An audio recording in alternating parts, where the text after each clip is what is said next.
To an incredibly difficult story to report. A high school student from Collier County, just a couple months shy of graduation, committed suicide after his family says he was relentlessly bullied online.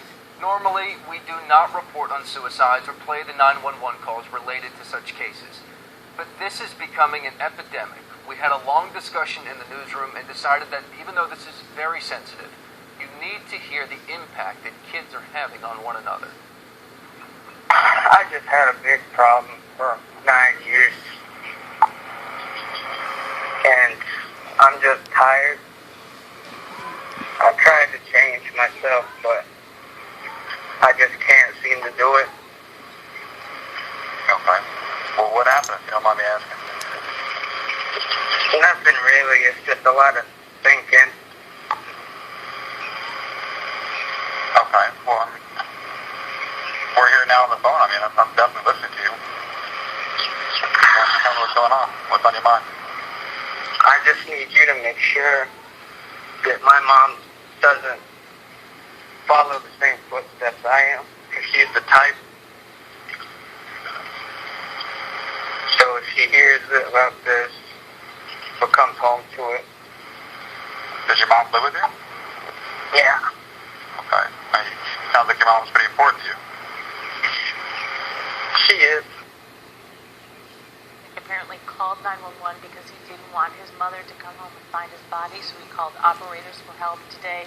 NBC2's Brian Anderson spoke with the family who wants to share Nick's story. Brian.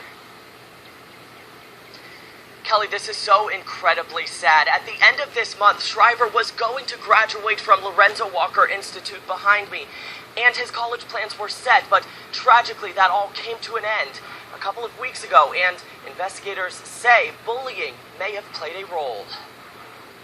On the outside, he was really sweet and caring. Nick Shriver's classmates tell us he seemed happy, but inside, family friend Liz Schaefer says he hid his pain. You don't know where people are.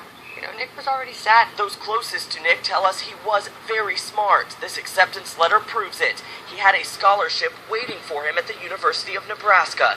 Sadly, he will never enroll. Nick fatally shot himself last month. And he was a good boy. I understand.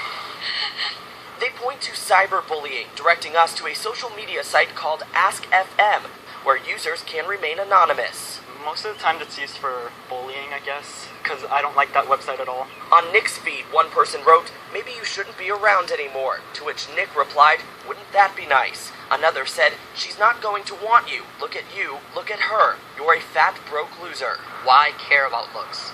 Someone even wrote, "Whatever, man, just stay away from the girls, or you're going to end up dead." Definitely contributed to him taking his life. The Naples Police Department says bullying may have been a factor, but investigators tell NBC2 suicides are rarely black and white. In this case, they say no evidence they found rose to the level of criminal behavior. If they're gonna go on looking for someone to mess around with or bully, you should get a hobby. A life cut too short, Nick's passing leaves his family and friends determined to keep his voice alive. Just tell him it's not worth it. Are you kidding? It was the beginning of his life. On his AskFM account, Nick's mother said Nick shot himself not because he couldn't handle you, but in the end, he wanted to make a difference and bring to light bullies like you on sites like these. In a statement late this afternoon, district officials say school officials never received any reports of bullying towards Shriver, and they say that they won't say at this point whether there could be any discipline moving forward. We are live tonight in East Naples. Brian Anderson, NBC2. If you or anyone you know is struggling with thoughts of suicide, reach out for help. We have a link on our website to a hotline. Just go to our website, nbc-2.com, click on news links.